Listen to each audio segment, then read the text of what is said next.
Karen, we're thrilled to have you here. Thanks so much, and go ahead and take it away. Excellent. Well, thank you so much, Jared and Megan, for your help coordinating the program tonight, and of course to you all. So I'm going to go ahead and start sharing my screen. And unfortunately, I won't see all your beautiful faces anymore, but hopefully you can see my screen. Awesome. So as Jared was saying, my name is Karen Ganey, and I'm the founder of Permaculture Solutions. It's basically just a small business, and I do a lot of consulting and designs. And I'll talk a little bit about how I came to permaculture in the intro. And yeah, I was invited by Jared and Megan to do this little series. And I'm so enthusiastic about it because permaculture is one of my favorite topics. As Jared has said, I've been practicing for about 15 years. I was first brought to and introduced to my first permaculture garden about 18 years ago, and have been studying and kind of advocating for permaculture as a framework for design that can be applied to many, many different systems since then. So anyhow, and I just want to share a little bit about one of the things that inspires me. If we were a group that could all have enough time to share a bit about ourselves, I would ask people to share what their favorite or maybe what they're inspired by in nature. And sometimes it's a place, sometimes it's a plant, sometimes it's a food that has a nice nostalgic memory or connotation to it. And one of mine is the dandelion. And this is a picture of the dandelion here. And because all parts of this plant are food and or medicine for many species, not just humans as well.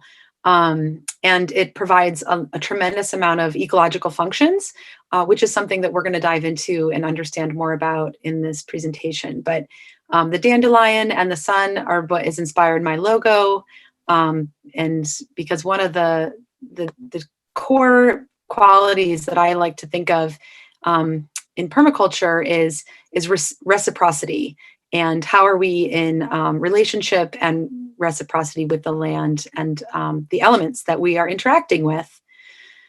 So before I give a little bit of a brief introduction to myself, one of the things that I'm learning to do more of and incorporate more of into my presentations and the various platforms that I'm a part of is to acknowledge the land from which we are sitting upon today, and the land that feeds us and nourishes us, and the land that we work on and reside in. And so I'd just like to acknowledge that the land that where I am currently, I'm actually up in the Northeast Kingdom just today and tonight, but I usually reside in Norwich, and I know for certain that area in particular is Abenaki land.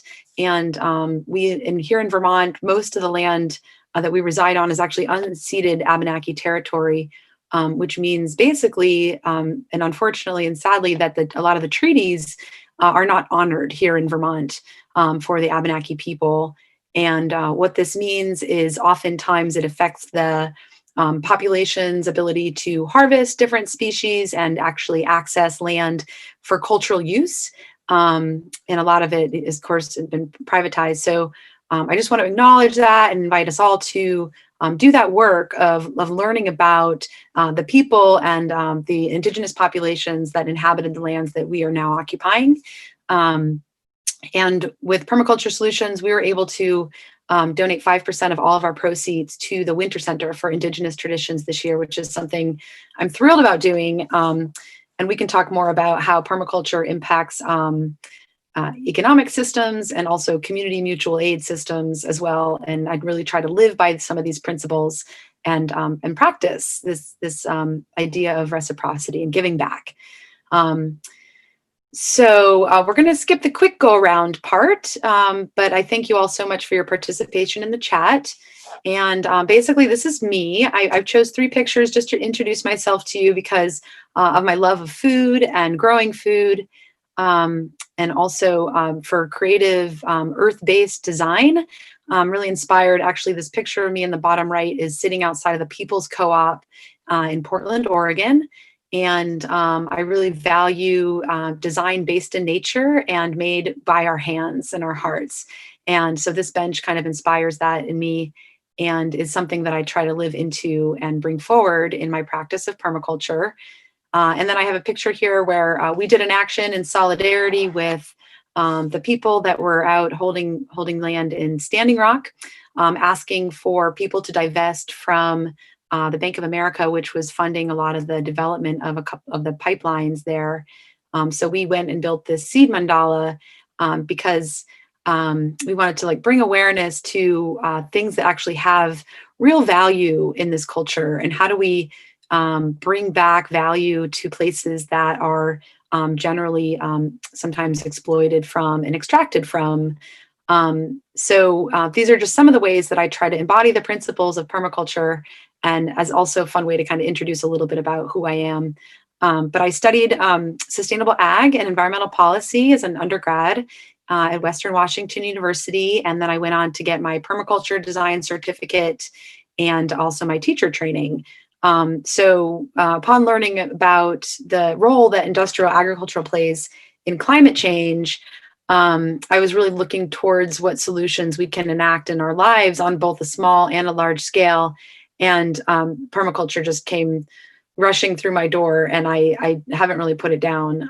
And hopefully some of that inspiration will kind of carry forward with you too, as you see what an incredible framework it can be for really applying and grounding solutions to not only food production, but policy and community as well. So what is permaculture? We're going to talk about and define a little bit about what this term is and some of the people that brought this term to the forefront of our modern day conversation about agriculture. We're going to go over a little bit of a design process, what that looks like, what these, how we really define process of design, and all the way to mapping. And so hopefully you can get some skills there. Oops, go back. And then how we are really inspired by and nature itself and patterns in nature, and how we can really be learning from and working with natural patterns and ecosystems function versus working against them. And without going into too much detail, I'll just say that this topic in itself, I think, is where some of the power in permaculture really is, because it can really help us redefine what we're in relationship to, and how we are nurturing and growing those relationships with food and living systems around us. So what is permaculture? So this is basically a term that came from the topic permanent agriculture. And I have a little bit of a hard time with this definition, because there, as we know, there isn't a lot that is actually permanent in this world. The one constant is change.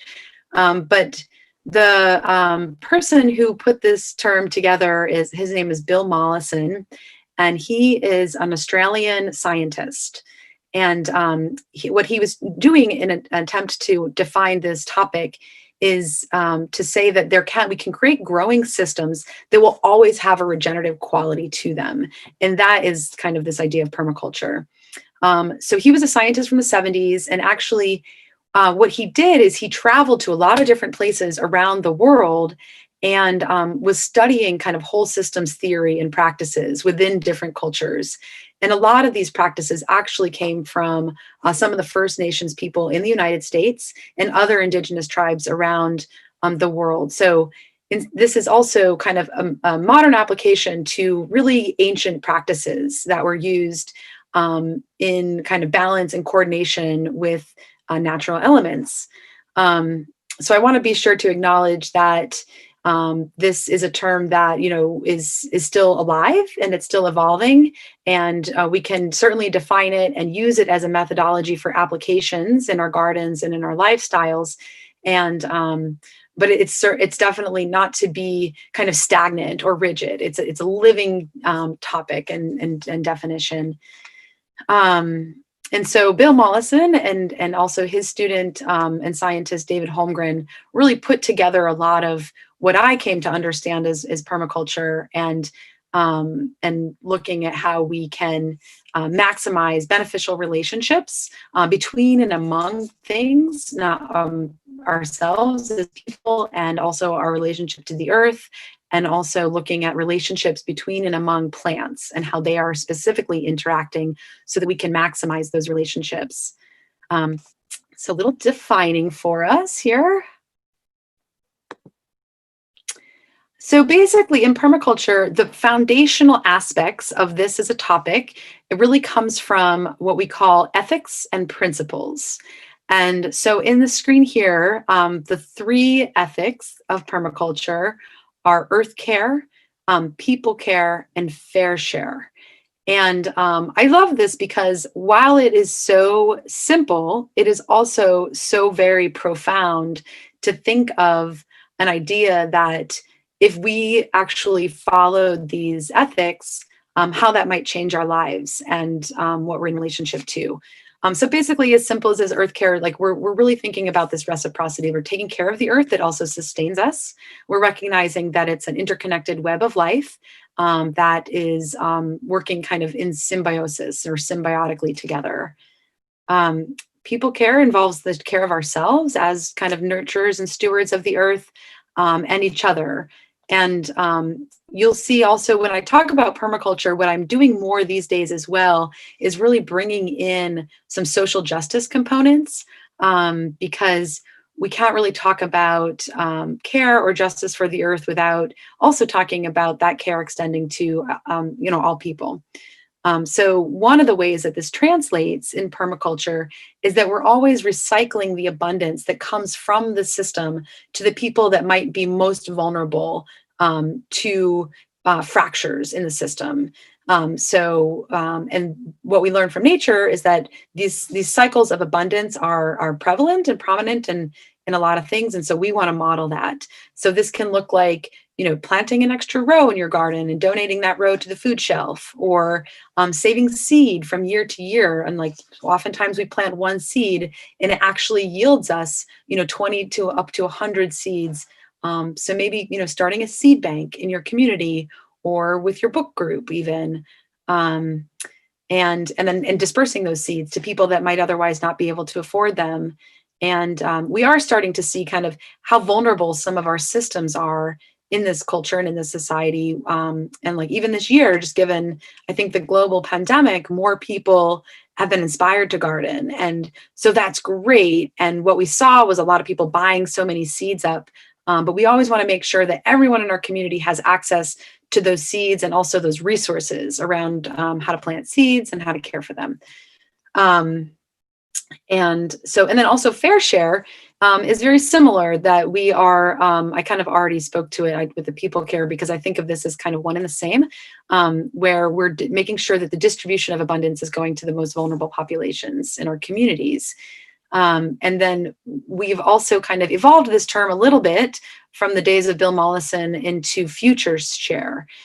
So in this ethic, we are thinking like what we have for now, what do we have for our storage, and then also what do we have for future generations, to be sure that they are able to have access to knowledge resources and around growing food and determining their own futures.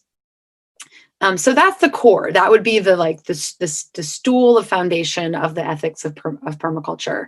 And then around the outer ring that we see on the screen are the principles.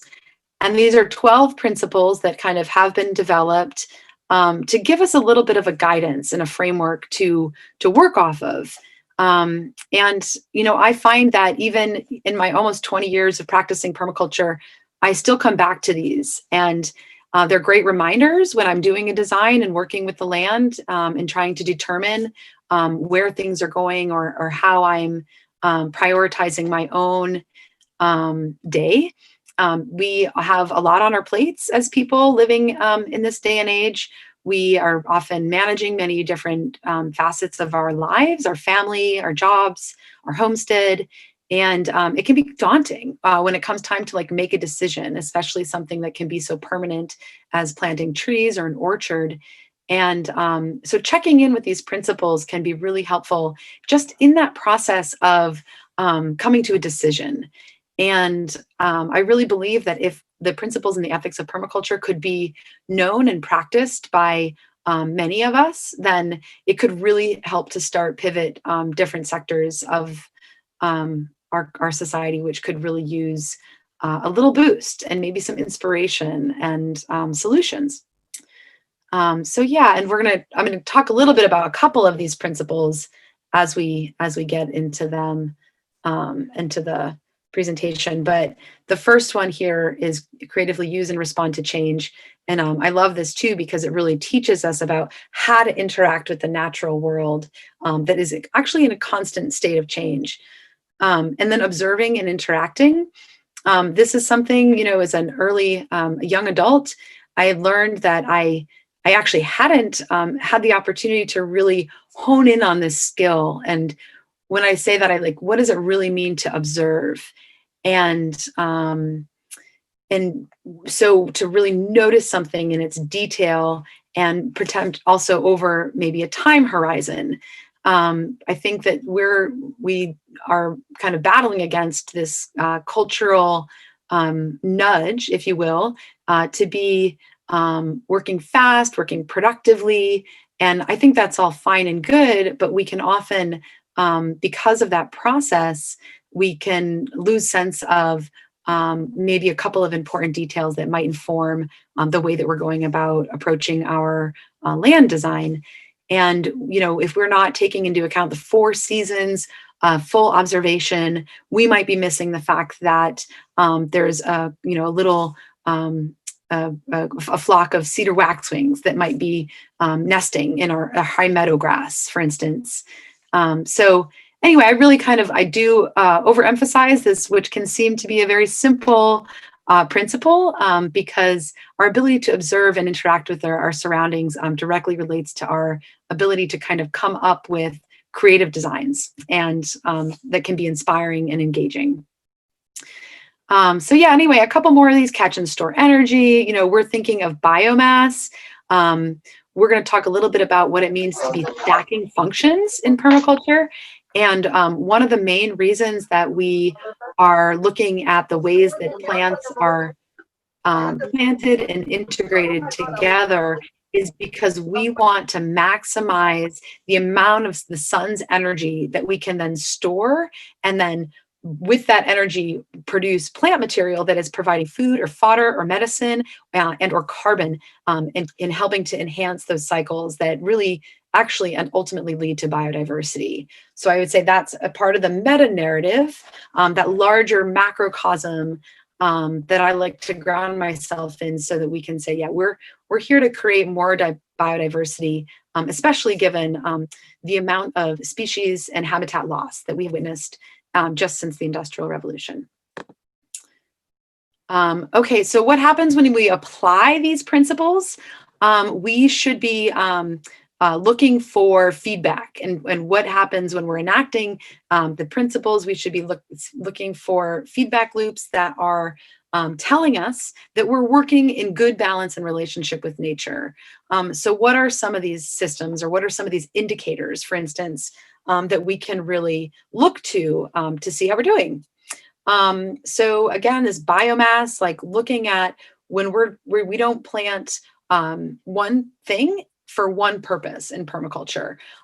So I can see, oftentimes I'm sure we've all been there, and we say, maybe we're doing a little bit of a landscaping project and we think, oh, wouldn't it be so nice just to have like a shrub in that corner or to block that propane tank? Where that's an example of doing, like, having one thing, planting one thing for just one purpose. In permaculture, what we're doing is actually, if we plant one plant, it's for multiple reasons. And so some of those reasons we're going to go into, but I might, I don't want to plant anything that's not benefiting the local pollinators, that's not building soil that I can't use in my teas or maybe medicine for either me or making compost teas, or it might not, or it's also providing an ecosystem function, which could be nutrient recycling, water exchange. There's so many different ecosystems that actually all plants provide. So one of the things that we're doing is actually looking to enhance the relationships between those things and stacking those functions with all those together so that the whole system can be recycling nutrients and building organic matter, which then leads to more nutrition in food and more overall health for an entire environment or ecosystem. So these are just some of the things that happen when we apply again. And I have listed the last one here is, oh, I can't see it. Is actually like more just and regenerative communities as well, and co-creating the world that we really want to live in. Because as I said, once we start to apply more methodologies with permaculture, we're more aware of the relationships that kind of flavor our life. Oops, I'm sorry, my keypad is really sensitive. Okay, I just want to check in. Are there any questions about anything that I've said so far?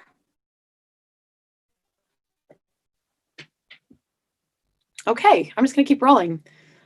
So here are just a couple quickly, just some of the principles that are kind of fun to dive into and look at. I talked a little bit about observing and interacting, producing no waste.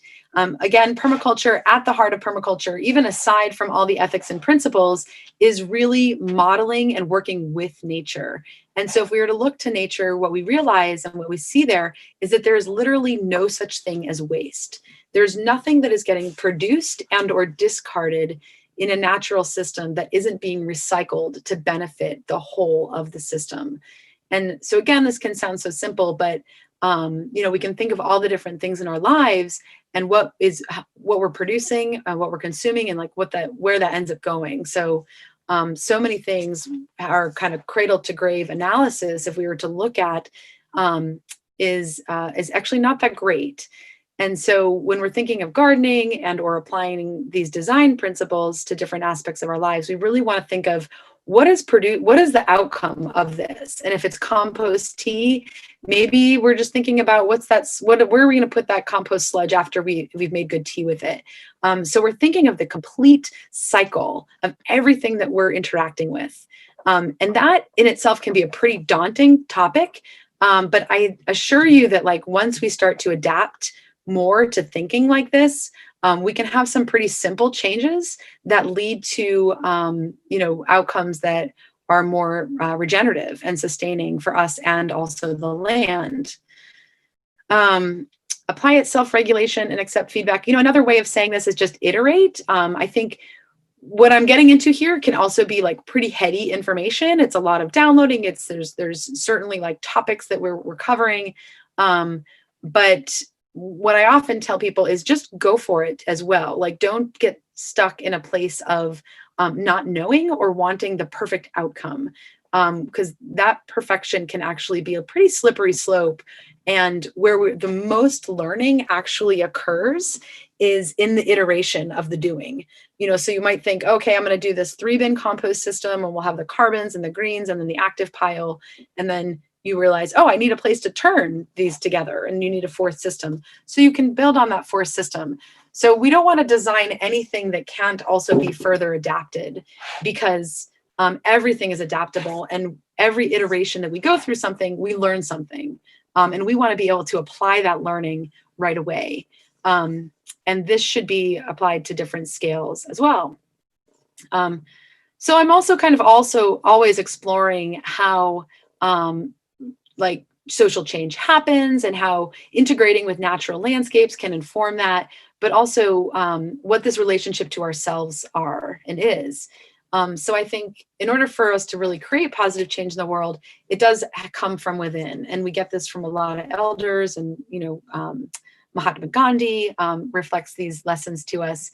But I like to also point out how when we enact these principles of permaculture, we're also really shifting things within ourselves. And like an example here is this inner shift of recognizing that actually there is no such thing as trash. There's use and need for us to have this concept of that we can throw something away. We should always be thinking about its next life and iteration.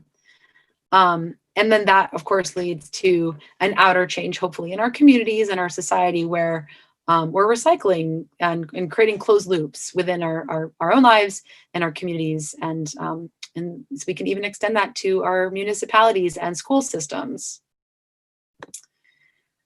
Okay, so we're going to go over this is the basics of a design process.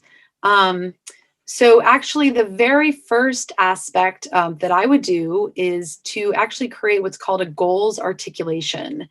And I think this is coming up in the next slide as well. But we can't know where we're going without defining where that place is, right? And so whether you're someone in the class today that has like 2.5 acres or 50 acres or just an apartment, it's still good to kind of map out your vision. And what I usually do is it's a goals articulation process, and I'll send this to anyone that I'm working with. And it just helps to think through, what do I really want and what can maximize the potential of this landscape?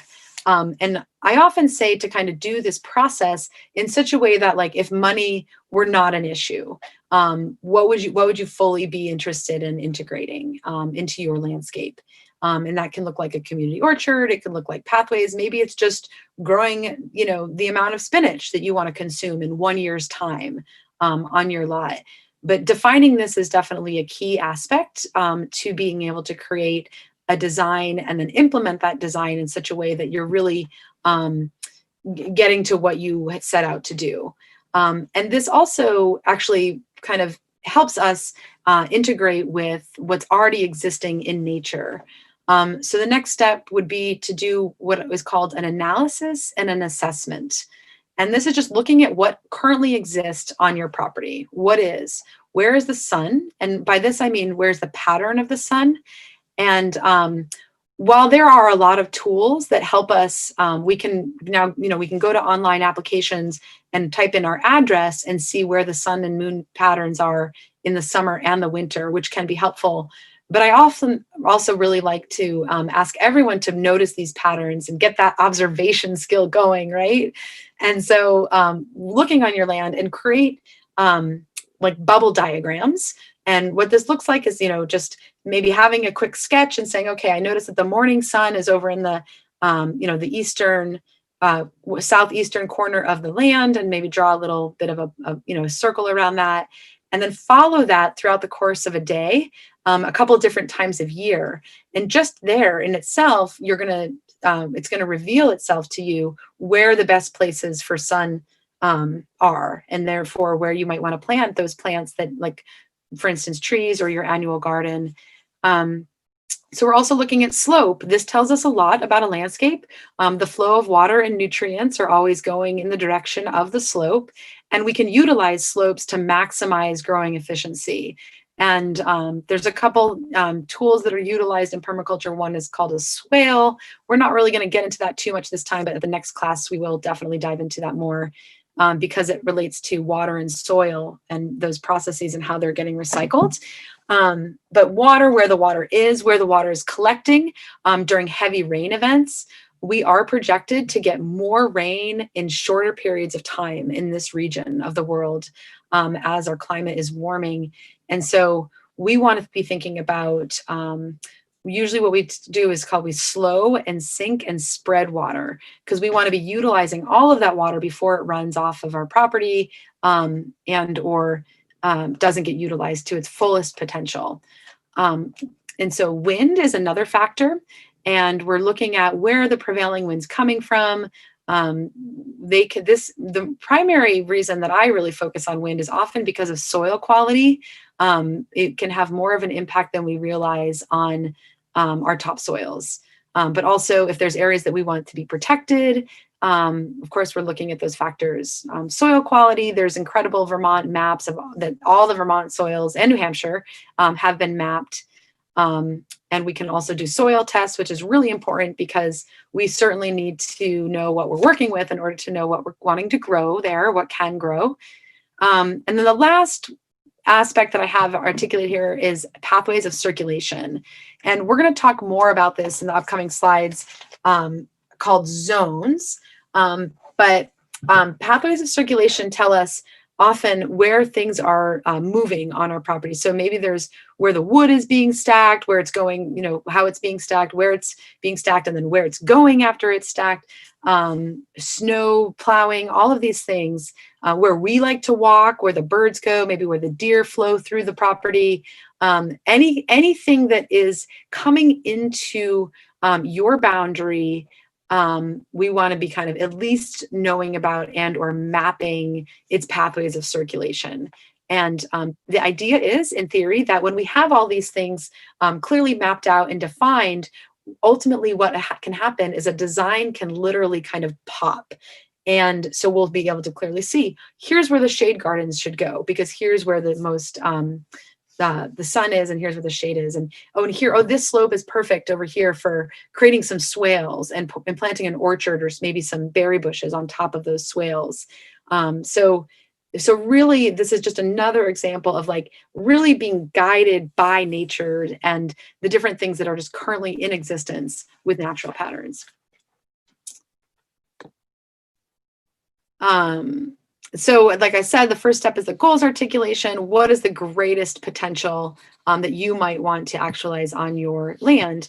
And the image quality here is poor, so I apologize for that. But basically what this can entail is getting to a place where you have different zones mapped out on your landscape. And I have a website, and on that website, there's a number of different examples of sketches and some designs. But this would come after you get all those bubble mapping processes done. So you can see, okay, here's where the pond should go because this is where the water collects every spring.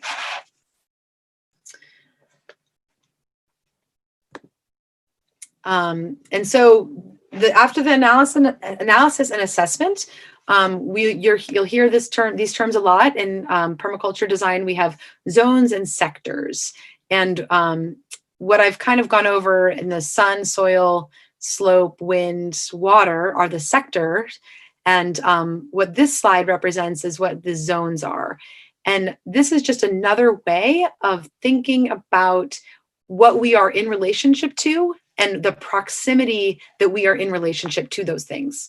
So zone 0 is the self. This is the entity that, of course, we all know best, right? We know our patterns, we know our habits, we know that we may or may not take that compost bucket out until it's like overfull. So it's designing it with this knowledge in hand. Zone 1 is the family and or relationships. So we're considering what are we in relationship to, and how can we design our surroundings to be maximizing those relationships. 2 is the home, and this is the place that we are in most proximity to outside of ourself and the people that we are around most commonly. And then we have the garden in there. The garden is a place that we are visiting sometimes daily, sometimes a couple times a week, depending on your interest in gardening. But then beyond that, there's this shared ecosystem. There's boundaries that we live within. And at some point, there is going to be an edge. And that edge might be the edge of your property. It might be where the meadow meets the driveway. It might be where the meadow meets the forest. And so this zone in particular is something that we're always looking at with and kind of intentionality, because it's these places that whereas one zone moves to the other that are often the most diverse, and that is often where the complex interactions are taking place within an ecosystem. And then beyond that, we have zone 5, which is kind of what we consider to be wild and have intrinsic value. And so if we were to incorporate this into our design analysis, we want to be aware of things and like leaving spaces that we are interacting with very little kind of a footprint, if you will. And in some ways, this is my attempt to also kind of decolonize our actions and our intentions. Because if we're only looking at places for what they provide, then we're a little bit in a colonial mindset that comes from extracting and exploiting. Whereas we say, that is an area that has its intrinsic value, and that's the animal corridor. That's the place that the moose and the bear and maybe like the big species as their habitat. And we want to honor and respect that, and for its wild and intrinsic value. And then I added, I'm sure there's other zones that we could consider. Consciousness, I kind of like to play with that one a little bit because it's also a collective space that we are all engaging with. But I wrote on here Zone 9 in space and cosmos. I mean, we can't ignore the fact that we are living in a time where these areas are looking at being explored, or they have been explored, and we need to think about how we're going to be in relationship to those spaces in a way that isn't only perpetuating extraction and exploitation. So that kind of in a nutshell is the basics of a process of permaculture design, using the principles, some of the ethics, and then doing a sector analysis, which is basically what is in the natural elements, and then looking at the different zones and how we want to be interacting with the different zones. So I hope that wasn't, there's a little bit more here on zones inside. This, I just wanted to show you, the zones are often represented in these kind of concentric circles. And so here we have zone 0, the people again, and then the homes that we're kind of dwelling in and frequenting. And then zone 2, less intensely managed areas. And then on the right, this is just a map so that we can see what are the things that are overlapping, and why is it important to notice those places in our designs. And the way that this becomes applied is actually being able to say, okay, well, I know that I'm going to the chickens daily, and also bringing compost out, to put out into a pile where it will be, regenerated into a nice nutrient dense material that I can apply. What might this inform us is how this might inform us is to say, okay, well, I'm going to the chicken coop every day. I'm also going to put the compost pile along that same pathway so that when I drop off the chicken scraps, I'll also be able to deposit my bit onto the compost pile. And so these zones of frequency kind of inform how we're moving over our landscape. And really, to be honest, I think I can chalk this up to common sense. I know that we all have small and large adaptations that we make to our lives for efficiency purposes. So this is just a little bit of an intellectualizing of that, if you will, for those of us that like to geek out on systems. And so that we can see also how whole systems actually work together and start to train our minds to think in whole systems and how these relationships are all working together. So another aspect that I want to be aware of, and like when we're thinking of design, is we're always moving from patterns into the details. So starting with the macrocosm and then working into the microcosm. And the way that this might look in an applied sense in a design is like maybe mapping out where our orchard trees are going to go. And first we kind of map out the fact that we know that it needs at least 8 hours of sun. And these are the places on our property that we can do that. So we're saying, okay, orchard there, maybe sanctuary meditation space here. And then we're moving from that place into the finer details. So we go from orchard to say, okay, do we want to have pears or peaches or maybe plums, or maybe we want to do apples here. And then we go from that scale into the smaller scale of what are the other species that we want to have like around those apples to enhance the health of those trees. And that's where we would get into insectaries and medicinal herbs and culinary herbs to provide ecosystem functions for the trees and the soil. So that's just an example of when we're kind of organizing our minds and getting into design mode, where we're going from patterns to details, or macrocosm into the microcosm. And I just love recognizing so much of where these patterns, or how we can be inspired rather by the patterns in nature, and where these are in existence in our lives. So I have a picture of lady's mantle here, and I just think it's such an intricate and beautiful pattern that is really enhanced by that edge effect. You can see the kind of serrated leaf on that leaf which of course is maximizing the surface area for that plant to be able to hold water. And what we know is when it rains, that leaf structure is actually able to hold a good amount of water that the plant can then absorb kind of throughout the late morning into the early afternoon. And then, of course, I have some beets, which I think are really beautiful because they help to identify kind of those concentric rings and that interconnected relationship that we are in with them.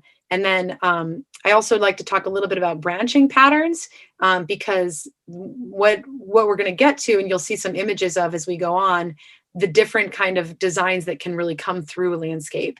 And what nature has taught us is, like, even on our hand, like as our ratios, the ratio from our thumb to our hand, and then our hand to our forearm, that ratio is the same as like the branching ratio on trees, for instance, and or flowers. We all have that same ratio, which is kind of a divine, I'm totally escaping the what the algorithm is called, maybe someone, but it'll come to me. The Fibonacci sequence, thank you. But that pattern, anyway, the more that we look into nature, we see it reflected back to us. So then how can we use that pattern to then inform the designs that we're creating? And just to ensure, again, that we're working from and with nature. And I love this slide. I just kind of pulled together some images that are very common that we see, like in leaf structures and patterns. And these are all the patterns that have really designed for maximum nutrient cycling, right? So like water, oxygen, amino acids, all these things are kind of cycling through systems, our bodies, the earth, cellular structures. And so I love to kind of look at some of these patterns, for inspiration. So here we have a photograph of a picture that just is really just resembles a diverse ecosystem. And as we know from nature, when an ecosystem has many different plants that have different functions all working together, the health of that system is better. And we can apply that to social systems too. The diversity of the system based on race, class, gender, creed, the more diverse it is, the healthier it's going to be in creating these kind of symbiotic, beneficial, sometimes complex relationships. So how do we do that in a growing system? And what is pictured here is an example of what is called a guild or a polyculture. And we're going to go into this a little bit more detail.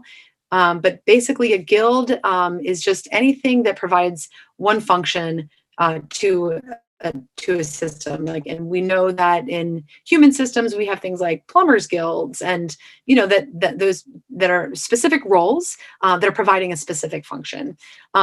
So we would want to create, for instance, like I gave the example of planting a tree. I love this analogy because a tree can be used for so many wonderful and beautiful metaphors. But so say we wanted to plant a couple of fruit trees. We want to also be thinking of what are all the inputs and the outputs from that tree, and what do we know from it, and then how can we design to maximize those relationships. So what we know is that a tree needs pollination. So in the early springtime, it is putting out flowers that will then eventually become fruit. So one of the things that we can do is we can plant insectary plants, and that brings and draws all the early pollinators to that tree. And we can also provide or plant plants that are what we call nutrient accumulators. And so I'm going to get into a little bit of this in the upcoming slides, but this is just to give you a general sense of what it might look like to plant a tree and be stacking these functions so that everything that the tree needs is being provided by in the form of other plants that are planted in a polyculture with that tree. So here's a nutrient accumulator, an example. Often these are plants that have specific tap roots, carrots, daikon radishes, alfalfa, and comfrey is one of my favorite all-time plants. It is extremely medicinal. It actually repairs skin cells, so you can put it into topical salves with little beeswax infused in olive oil. and it will literally repair cuts and bruises faster than I've seen any other thing. Dandelions also have those tap roots. So anytime you see a plant that has a tap root, what it's doing is, just by nature of recycling water and nutrients, it's bringing up minerals from the subsurface layers and making those accessible to the surface layers, or the just below the surface. So we want to maximize. So like an example of this in a planting might be planting thyme, which is a ground cover, potentially next to some yarrow, which is going to have that taproot. And then together, those plants are really increasing the amount of organic matter that is going to be made available to the plants in that soil. Oops, I had spelled mullein wrong. Mullein is actually spelled M-U-L-L-I-E-N. I apologize about that. And if you want, I have a couple handouts as well. If you want, you can put your email maybe at the end of the presentation into the chat. And Jared has agreed to, if I email him some of the handouts, he'll email those out. Okay, and so I just think it's so beautiful also to see the root structure of the different plants, because just as we're thinking of the horizons and the various sectors, we're also thinking above and below ground. And the general rule of thumb for a tree is that if we're planting with that polyculture, which is also, you'll hear me refer to that as like a mulch ring, within that mulch ring, the tree is accessing about, I would say, 90% of its nutrients from the diameter of, let's see, how do I say this? So halfway up the tree, that would be the radius. If we were to put that then horizontally on the ground, halfway up the tree is the radius. So double that would be the diameter. It's that circumference of which the tree is actually absorbing and accepting the nutrients from. If I didn't completely clear as mud, right? I think I made the point. So this is just another picture, an example of a polyculture in a guild. There's a lot of different things going on here. So to someone, okay, to someone that might not know what a polyculture guild looks like, this might look a little messy and say, oh, okay, it needs to be weeded. And sure, like there's a couple of things that could be pulled out of here. But at the same time, it shows me that the soil is going to be pretty healthy because there's a diversity of plants that are all covering the ground as well. And that's something that we're going to get into in the next session a little bit more around why it's so important to keep soil covered, and you never really want bare soil. And again, just another example from like kind of an aerial view. These, I often do a lot of drawings that are specific polycultures to specific trees, because of course there are plants that will bring more beneficial insects to specific plants over others. But it's definitely not out of the question to be planting things like even berry bushes under tree canopies. The best time to do this is in the first 5 years of the tree's life. You can still plant orchards with companion plants and guilds and polycultures, but oftentimes the root zone is more occupied by the larger roots of the trees. And I love to kind of design and envision orchards that are connected by these mulch rings and these plant communities that are all providing a different function. And then build pathways, and then you can really get into the beauty of what would be an integrated landscape. And to see all these different things in action together is quite amazing. So this is just a little bit of a review about what various ecosystem functions are.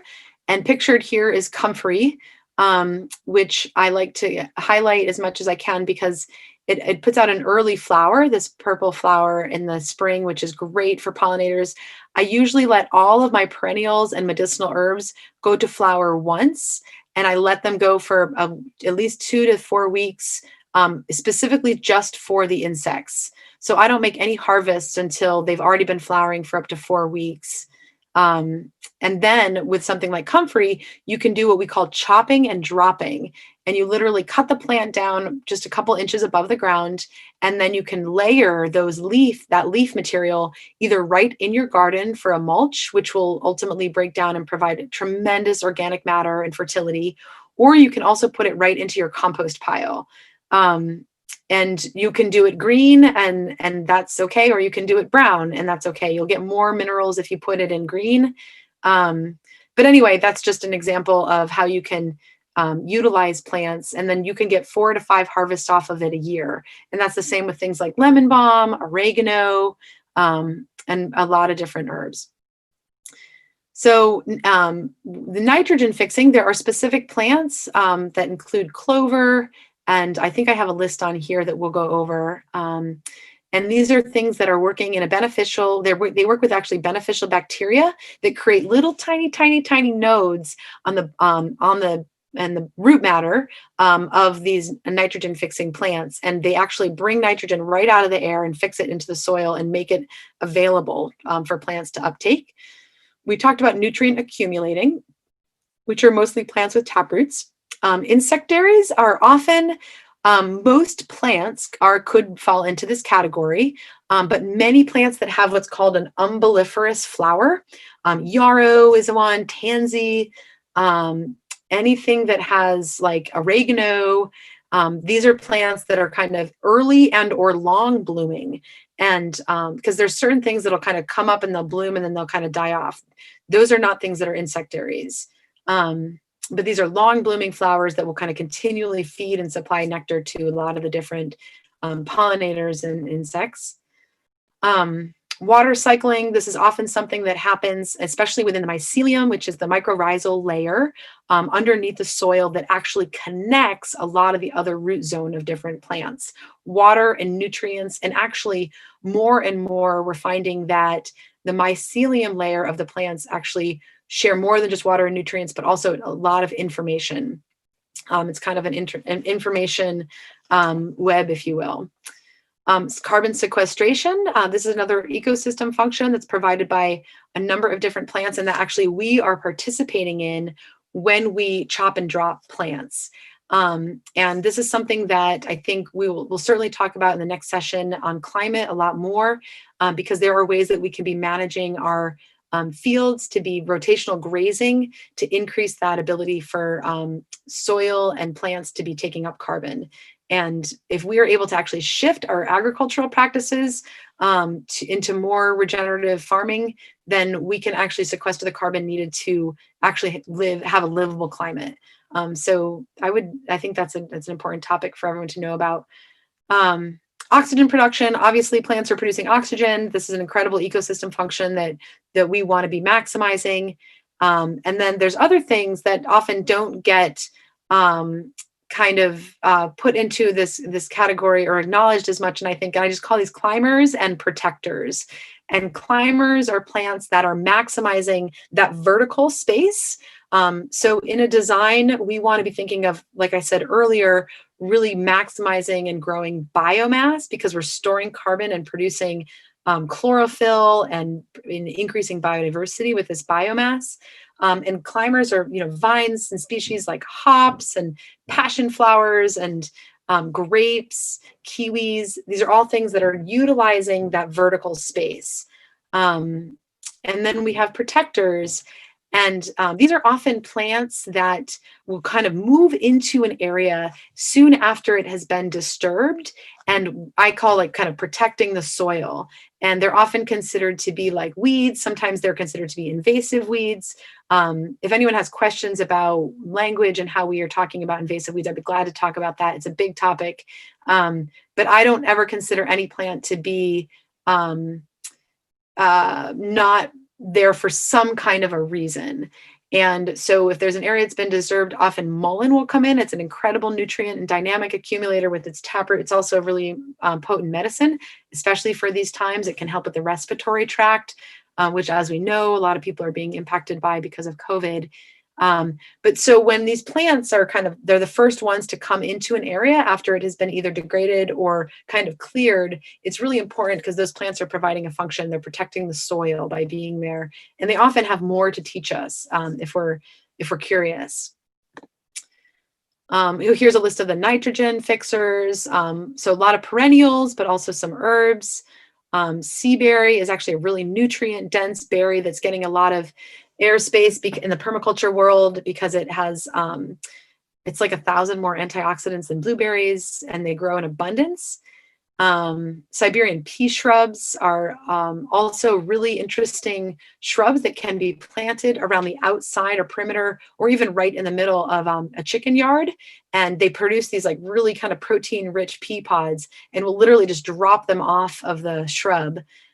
So kind of stacking functions to providing plants to different needs, is something that we're always thinking about. Clover. I'm really loving and working with clover, especially, well, there's the perennial red clover, but there's also the white clover. And as you can imagine, I'm a big proponent of food, not lawns.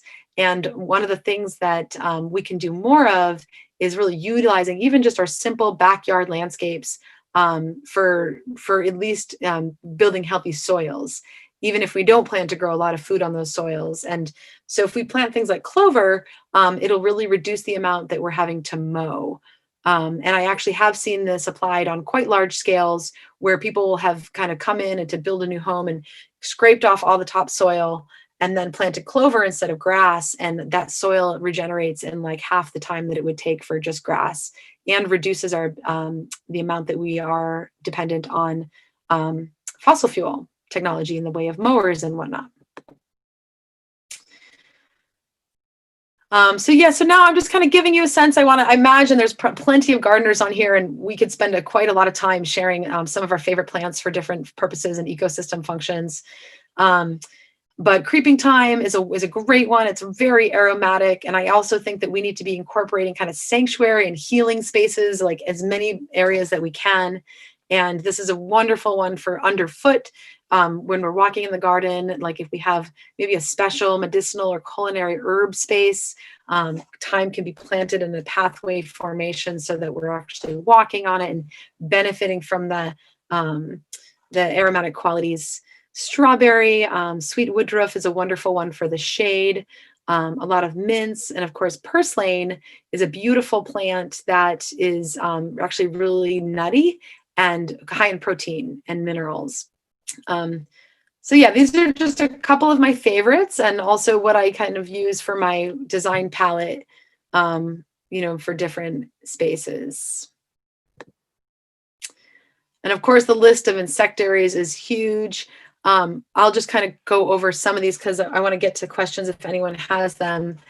I cannot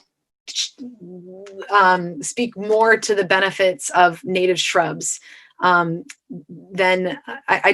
some of the most beautiful plants that I've seen that provide incredible insect reservoirs for multiple colonies of species. And when we're thinking about increasing biodiversity, we really want to be thinking from large to small scale. And even really so much of our health and wellness depends on life in the microcosm, which is literally like things in a macro or micro scale, which of course are insects. And these little bugs really contribute so much to our lives by way of pollination, and also just flowering and ecosystems and perpetuating the life of a lot of these plants. So shrubs can do an incredible job, like occupying space, but also providing blooms and berries for habitat. And like for instance, the Viburnum trilobum I meant to list on there. It's also called the high bush American cranberry. That provides an incredible nutrient dense berry for up to 6 to 8 different species of birds. So that, and actually half of them being migratory birds. So I think maximizing the amount of native berries that we're planting in our properties can also really enhance that bloom time calendar as well. So that what we might be missing out on from the early, mid, and late blooming perennial plants, the native shrubs can also be picking up on. So elderberry is something that's an incredible plant, extremely medicinal, very native. It loves kind of those wet, moist edge areas. And it's an incredible medicine. It helps us keep a very vital and strong immune system. The gomi berry is interesting. That is, we're having some success with some trials growing in the Vermont northern climates. Very nutrient dense berry that we're seeing in kind of granolas and other things for its nutrient density. And the serviceberry is also Saskatoon. I had the privilege of having an abundant, someone shared with me their abundant harvest of Juneberries. I made some Juneberry pies, and they taste similar to a blueberry and a little bit like, a little bit more pungent than a blueberry, but incredibly delicious. So one of the other kind of outcomes that we hope to get by way of diversifying our landscapes is also diversifying our diets. There's so much food that has been over commodified, and seed strains that have been, kind of commodified just for their their packageability and their shipability. And we're missing out on so many different berries that we can really be benefiting from. And, not listed here, my favorites also are like currants and gooseberries. And again, very high nutrient density. And also, if we don't eat them, the birds end up eating them. So there's no waste that's happening, and we're just enhancing our habitat by incorporating some of these plants. So let's see. So this is an example here of what it looks like to be gardening. You might have heard this term forest gardening, and sometimes it does actually mean gardening in the forest, but more often than not, it's gardening like a forest. And so when we look into a forest, what we see is like diversity of species at different heights, and all like kind of different stages of growth. And so that would be translated into a system designed to maximize this diversity. Is kind of looks like this, where we have climbers, we have some ground covers, we have some higher like successional trees that might be nut trees and fruit trees, and then berry bushes, and of course perennial vegetables and annuals, all working together in one system. And so this is just kind of an image of like, this is what the future of gardening could look like. Arguably, we know that the industrial agriculture systems are degrading soils. There's less and less farmers that are coming up in the traditional farmer landscape, taking on some of these industrial farms. The way that we raise animals and CAFOs is not sustainable for the animal. It's not healthy for us. And it contributes to methane, of course, leading to the climate warming. So I really invite us to envision what the future of gardening could look like if we integrated these different systems based on what we know to maximize our beneficial relationships, like between and among some of these species, like what I was referring to earlier in the guilds and the polycultures. And I think that, some say that even with this, we would not be able to grow enough food to sustain our populations. And I challenge us on that. I think that what I've seen come out of a diversified permaculture system is more food in smaller acreage, and it's quite phenomenal to see the different ways that we can really be maximizing what we're growing with just a little intentionality. So just to kind of wrap up quickly, one other thing is that I always like to talk about, because while we can design the perfect natural system designed for maximizing food production and nutrient recycling and reducing the amount of waste and increasing organic matter, we are also, one of the just laws of nature is like unpredictability and complexity. And so within these systems, one of the most complex and unpredictable systems that I'm aware of are human systems. And so we can apply not only what we know about permaculture, but just some of these principles to our relationships, because even in a perfectly designed system, there might be something that fractures that system, or doesn't maybe fracture it, but pushes it and its limitations. And so I like to bring up this topic of interdependence, because it does seem that if we can acknowledge our deep and inherent interdependentness with each other and also the natural landscape, then we could potentially move towards kind of a more integrated and beneficial system for all living species. So part of this, and one of the principles of permaculture, is to really celebrate diversity. And so I end with like how this can apply to our social spheres in this realm of social permaculture, because it's definitely a topic that I'm really leaning into and exploring more about, and how we can create good social change with understanding social permaculture and how to really celebrate and value diversity, which leads to really designing for collaboration versus competition. And I think we're often taught that it's the most competitive of the species that survives. Whereas if we can recognize that we're all, living in a shared existence in a time space together, we can collaborate for everyone's benefit and as well as the whole. So this is a lot of words. You don't necessarily have to read it, but I'm just kind of a couple people that have inspired me on my journey on understanding like how social and environmental justice can also be woven through this fabric of design that we're talking about today. I think it's important to do that and contextualize that we have, with this knowledge comes responsibility and privilege to be able to kind of reframe and reprogram the way that we're thinking about living on this earth and with each other. And so, yeah, Peter Bain is someone I have quoted here. He is one of the, I would say, the grandfathers of permaculture.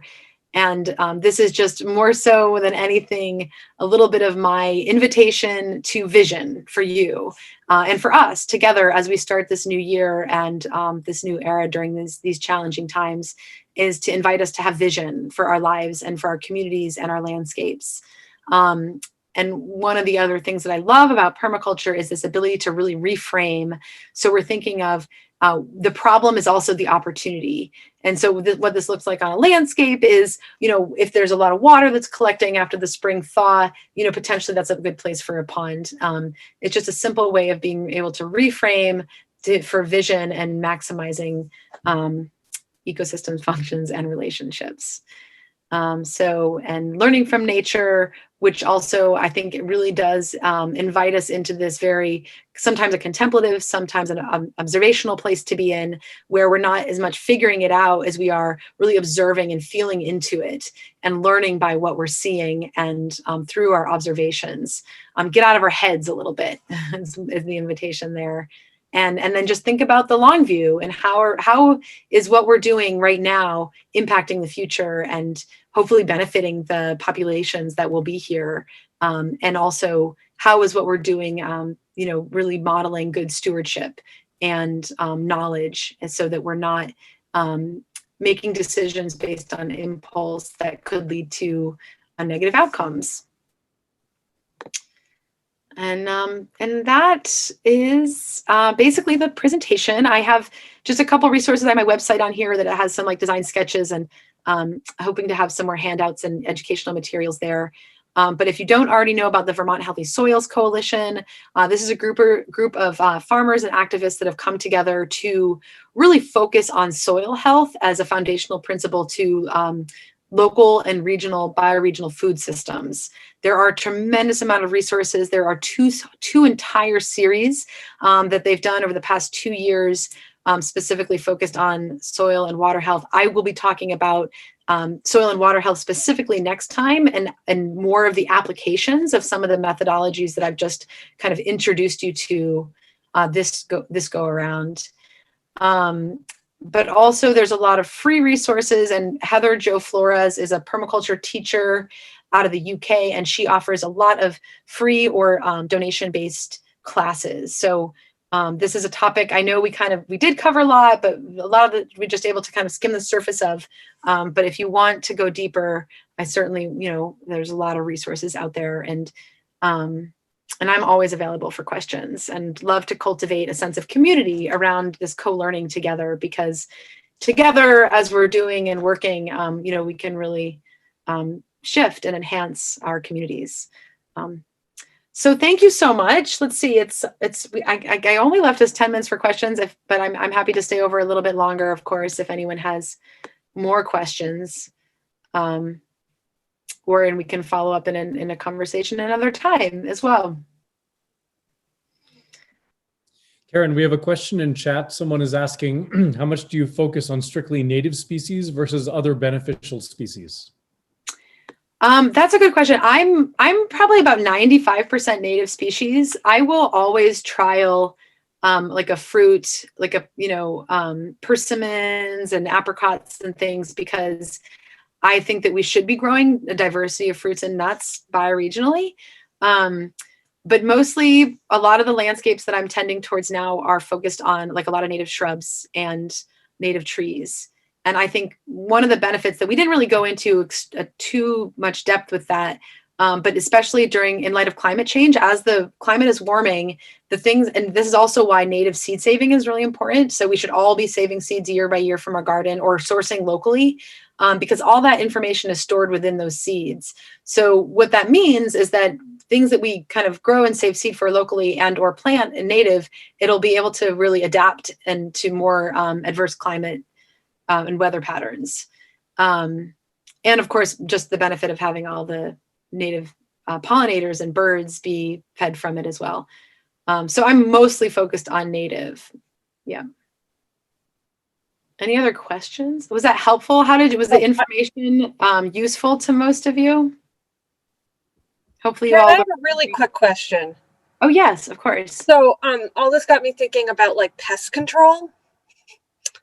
And so does permaculture, like, I mean, if you're using more native, like how does like, I can't even speak, but how does like pest control, like, I mean, play into this? Like if you're using more native species, are you gonna be dealing with this year I tried tomatillas for the first time and just found like those potato bugs are like evil in my book, but they're like natural, right? So yeah. No, absolutely. They're natural. So the thing is like, if we're planting in systems that have diverse plantings and between them. So like, for instance, in my garden, I have it doesn't look like a typical garden. We're kind of used to seeing, okay, there's like a rectangle and some rows and maybe some mounds for the potatoes and there's a corn patch. While that is good for certain types of crops, absolutely. And I still do have traditional looking gardens. When we're integrating different perennials and annuals, the controls for those pests actually become kind of integrated. So, and I have lists of perennials that I plant to draw specific, like parasitic wasps, for instance, or the lacewings, like things that will then eat other predators. The potato bugs are tough. I don't think that there's anything that will come and eat those as a biological control. Like we do have to pick them. But some of the idea anyway is that by diversifying the plantings and incorporating companion plants, then we have the controls that will eat those things. Like ladybugs will eat aphids. So, and there's also beneficial nematodes that you can bring and incorporate into your soil that will then be able to kind of help create at least a little ecosystem that won't allow those insects or pests to thrive. So that's part of the idea, is like getting out of these huge, lots of acreage of monocropping where one pest could theoretically, and practically does, wipe out an entire crop, and we're just diversifying. So it's about, and again, so what we do is we train ourselves into thinking about from the whole system. And so if I find myself getting into any reductionist kind of thinking and I'm not saying that it's reductionist to say, hey, this is eating this, what do we do? And you can apply sulfur. There's plenty of things that you can do. But I try to always think about the system. What if I change something over here? How will it impact this? So it just shows me that there's a little bit of an imbalance. But maybe by applying some compost tea, for instance, you can really build up that soil matter. And if your plants are thriving and they're really healthy, they should be able to withstand a little bit of munching. Okay. Yeah, it's a great question. Thank you, Megan. We have two more questions in chat. One person, the first, is asking, where can a person look for more information on social permaculture? One of my teachers on social permaculture is Pandora Thomas. And she has, I think, this project called Earth Seed, and she's pretty great. But even just a broad-based search on social permaculture will get you some basic principles as well. But it's certainly a new, what we call the growing edge of permaculture, is this social aspect. But it is out there. And also Heather Jo Flores, who I had on that last slide. But if you look up Pandora Thomas, she actually has a couple of really great talks on YouTube. The second question is it possible to plant purely perennial system that can provide enough food for a family? And how much land would you need to do that? That is a great question that has too many factors in it for me just to be able to answer. I mean, I experimented personally in a community where we had 2 acres that we were growing on for about 5 people. And it depends on if animals can be integrated into the system, how many calories can come from things like eggs, if people aren't vegetarian, or if you have the land mass to have a couple grazing animals, of course that's protein. But the short answer I would say is no. I think that annual crops, while sometimes it sounds like I'm dissing them, are actually like super incredibly important. They're obviously the staple of our diet. And I think, but integrating them, so I wouldn't go one or all or nothing. I would, I could have a perennial fruit tree guild that has, maybe some oregano and culinary herbs growing, and, I might put some beets in there, or, you have lettuce growing in between, plants of kale. And so I think there are a lot of perennial food crops, and especially when we talk about nuts and fruits. But I can't imagine life without like a salad of some fresh, homegrown tomatoes and cucumbers in there. So I hope I didn't really kind of say that we shouldn't be growing as many annuals, because we certainly, they're beautiful. And I think diversity is really what we want. Yeah. What ratios? Hello? Hello. Go ahead. What ratios would you say, say with a guild, between perennials and annuals? Just a rough guide. Would it be 60-40, 90-10? Yeah, I think it depends on what you really want to grow. You could certainly grow a guild that is 60-40 annuals to perennials and just have a couple of pollinators like oregano, lemon balm, thyme, in there. And you could really grow like if you had a tree or a couple trees and that was your main gardening space, you could grow spinach, lettuce, basil, anything that doesn't I wouldn't do tomatoes because that would need more sunlight. So it really depends more on what your land base is and what you want to grow. And especially if you're mulching, what that does is again, we'll talk a little bit more about this in the next time, hopefully, if you're able to come. But by mulching, you're creating organic matter, so you're not having to till the soil every year, and having a couple perennials in that system helps to build up that organic matter. So you can actually grow more annuals in a smaller amount of space with perennial integration. But anything that, like I said, that doesn't need full sun, you could grow. But so I would experiment and try what you have and what you like, and just be thinking of things like the height and the width, and that'll give you a sense of what is going to happen underground with the root mass, because it'll be about half. It depends on the plant, of course, but just to get some size recommendations in your mind, so then you can think about where those things could go. But I'm a little reluctant to say like 60-40 or anything, because again, it depends on what you want to be growing. Thank you for the question. Thank you. There's another question in chat from Julie. I live in a rainforest. Juno, do you have any recommendations? Banana trees are great. Juneau, Alaska. You're in the temperate rainforest, it sounds like. The temperate rainforest is actually, in some ways, there's so much diversity that's already happening there. But if I'm right that you're in the temperate rainforest, I would say there's a lot of things that you could grow in terms of fruit trees and fruit shrubs. I would need to know more about your zone, I guess. If you don't, we're kind of zone 3A/B to 4A, for instance, here in Vermont.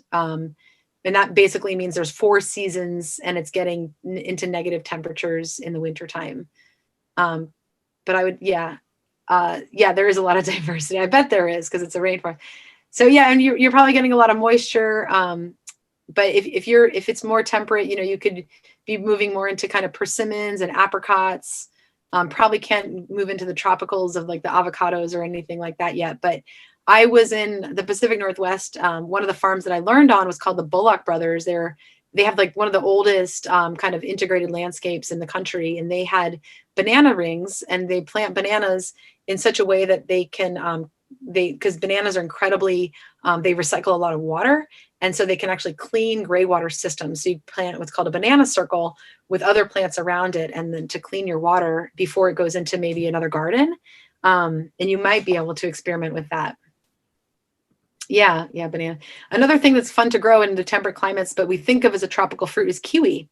There's a lot of cold hardy kiwis here, or that you can grow here, and they're smaller. The commercial kiwi is like we're used to seeing it be kind of large with that hairy skin, but the Arctic kiwi is one of the varieties. Specifically, is a smaller. It's a little bit larger than a grape, or maybe like the size of a cherry, and you can eat the whole thing, which is kind of neat. And they're vining, so they're really fun to plant along, in areas that you want to create some trellising or some terracing, or to create some vertical interest in your garden as well. They're great for that. Yeah.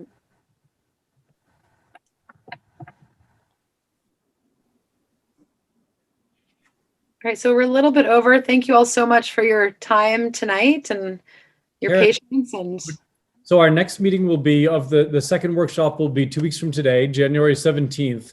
Would you tell us a little bit about what that will be about? Yeah, so I'm going to go over kind of what are some of the changes that we're expecting to see in light of climate change, and what are some adaptations. So specifically, we're going to go into a little bit more about soil and how to build healthy soils with both planting techniques, companion planting techniques, and like soil biology. And within that, we'll talk about composting, how to create nutrient-dense compost, and then climate, and then also water. And we're going to talk about how to slow spread and sink water with swale technology, and just to maximize the beneficials of water. It's great. Thank you, Karen, and thank you, everyone. Okay. It's been a Thank you all pleasure. so much for being here. I really, really hope that you got something out of it. And if not, let me know, and feel free to be in touch with questions afterwards too. Is there a Thank time for me? Is there a time for me for a small question? Bye. Oh yes, you have one question. Go ahead, Saham.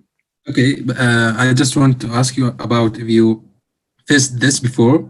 I work in permaculture project in farm, so it is inside the forest, and we have problem that pigs weekly they attack the irrigation system and the crops in general. The So pigs is there too? the pigs? Yeah. So they attack. I don't know how we can. We don't want to isolate the farm with a big wall, so it is open to the forest. So we don't know how we can handle with this problem. Is there any advice about it?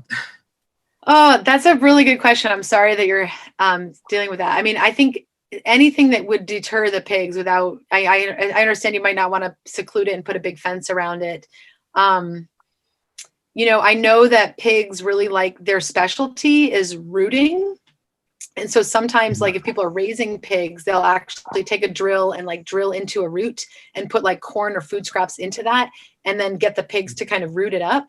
Like if there was areas, and I don't know if this to be true, around your area that you have specific trees or stumps that you want to have dug up, like maybe try to figure out a way to feed, like get them there by way of feeding and taking them out of your garden, and get them to do what might be helpful. They're like wild boars? What again? Oh, they're wild pigs? You're not raising them? Yeah, they are wild pigs. Yeah, I mean, putting up a fence or a barrier, your options are kind of like hunting them, trying to get them to do what could be beneficial by way of like getting them to eat something to get a root if you want that dug up. But yeah, I would have to think on it a little bit more. But I know they can be a huge nuisance. Yeah, but like barricading them out, is the obvious answer there with that. I don't know what to do without having to put up a fence or a barricade. Yeah. Do people hunt? Do people eat them? Would you ever hunt them and eat them? For me, it's hard. Yeah, I don't know how we can hunt them, but if we can, maybe. Yeah, you have to get a hunter or butcher, someone that really knows specific about what to do. Yeah, I'm from this country, so they don't eat, in general, they don't eat pigs, but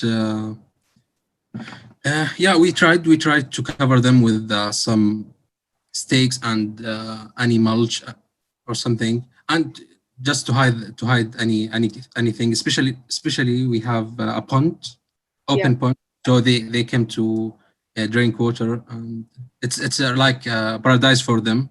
For they Yeah. everything they want.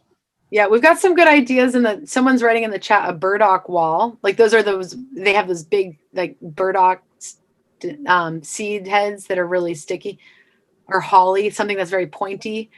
That's a good idea. I know locust and also hawthorn trees have really, really big spikes, like planting something that has like a lot of big spikes around the perimeter. But they're so wily. I don't know.